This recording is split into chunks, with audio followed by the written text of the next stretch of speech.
What up, y'all? Got my Uncle Eddie's ice cream shirt on. Um, it's this really awesome ice cream store in Minnesota. I'm eating my hash browns. So, I appreciate SoPal's quick response. I appreciate the other guys' comments. I hear what you're saying.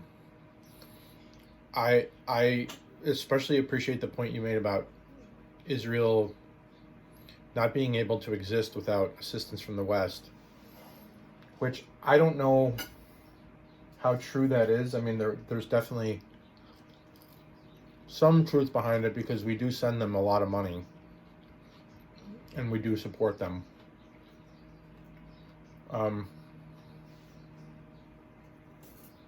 Which almost makes it look like it's a proxy war between the United States and the whole Arab community.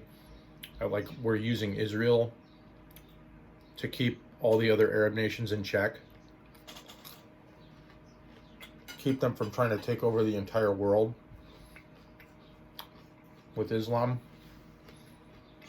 You know, that's just one theory, right? Like, let's say Israel was eradicated. Let's say Islam won. Iran, Syria, even Egypt, Iraq, Lebanon, they all teamed up together and just attacked Israel, and we either chose to stay out of it or we didn't fight hard enough to keep Israel from being overcome, and they completely wiped out all the Jews or drove them out. And then they took over Israel as their own and just called it the State of Palestine. Let's say that happened. Would the Muslims they would definitely be gloating for decades, maybe even centuries afterwards. But would they be satisfied? Would they be satisfied with that? Or would it turn into like a World War II Hitler situation where there's like, okay, now we finally got this foothold. Now we're going to spread throughout the entire world and take the world over. Like, I don't know. Right now, though, their whole attention seems to be focused on just eradicating the state of Israel and terrorizing any other nation in the world that seems to support them, i.e. us.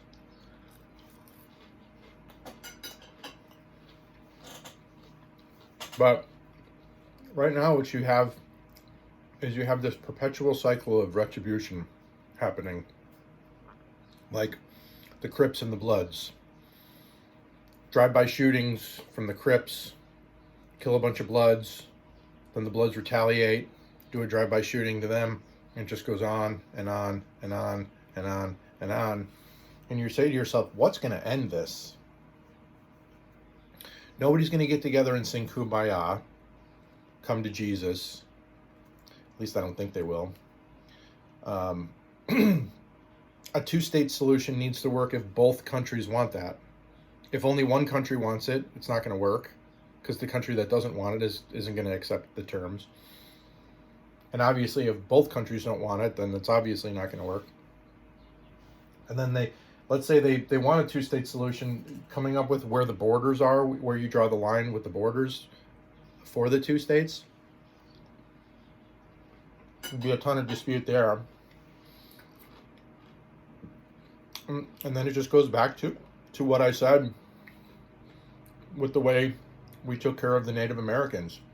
We said, look, we're not going to just give them a giant chunk of land. We're not going to give them the whole west of the United States because that gives them a staging ground to attack us whenever they want to. We're going to completely eradicate them, or we're going to push them into very, very small pockets, throw them a few bones, give them some financial aid every once in a while, give them casinos and blah, blah, blah, whatever. And I hate to say it, it actually worked really well. I mean, how many Native American uprisings have we had in the 20th and 21st century? Zero. The Native Americans have come to accept their fate. I mean, I live in Arizona. and there's plenty of casinos and Indian reservations around here. You go over there and you use their casinos, and they're pretty nice to you. Like, they don't necessarily like you, to be honest with you.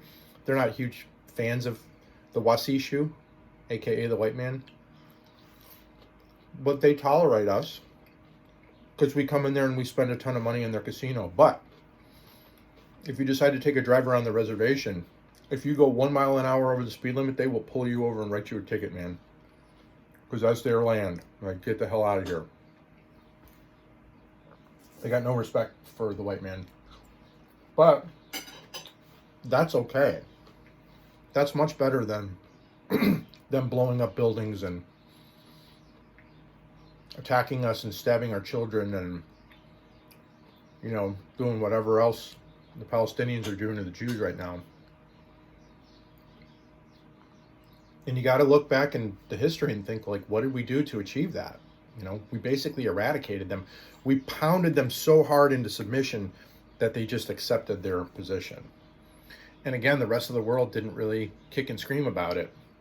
Maybe they didn't know about it, or maybe they didn't care about it, or maybe they did kick and scream about it and we just didn't listen. We were like, screw you, we're going to do whatever we want. But it sounds like from what you're saying is that Israel's not in a position to do that, because if they did that to the Palestinians, that the West would no longer support them. And the West would withdraw their aid from them. And then Israel would be on their own to try and do that. If that's the case, then at the end of the day, Israel isn't the most powerful nation in the world if they're relying on everyone else. I mean, not in the world. Of course, they're not the most powerful nation in the world, but they're not even the most powerful nation in the region if they need us to provide everything for them, or most things for them. So then you could say that if that's the case, then you could say that it's the West's fault, that we're the ones sitting back and dictating. Like, you're not going to... Yes, you can attack Gaza, and yes, you can attack the West Bank or whatever, but you can only go this far. And if you try to go any further, we're going to withdraw our aid from you. So essentially, we're tying the hands of Israel, if that's the case. And then Israel can... And then we are basically perpetuating this whole cycle of violence back and forth. You could say it's our fault, or you could say that we're partially to blame, at least. The whole thing just sucks, man. I mean, I don't understand why anybody would want to live in Israel. If I was a Jew, I would want to live in New York City. I'd want to live in Miami. I'm sure they got their reasons for wanting to live over there, but there might be anti-Semitism over here to a degree, but there aren't groups of people walking the streets trying to kill Jews in Miami and New York and stuff like that. At least right now there aren't. The whole situation is just bullshit. But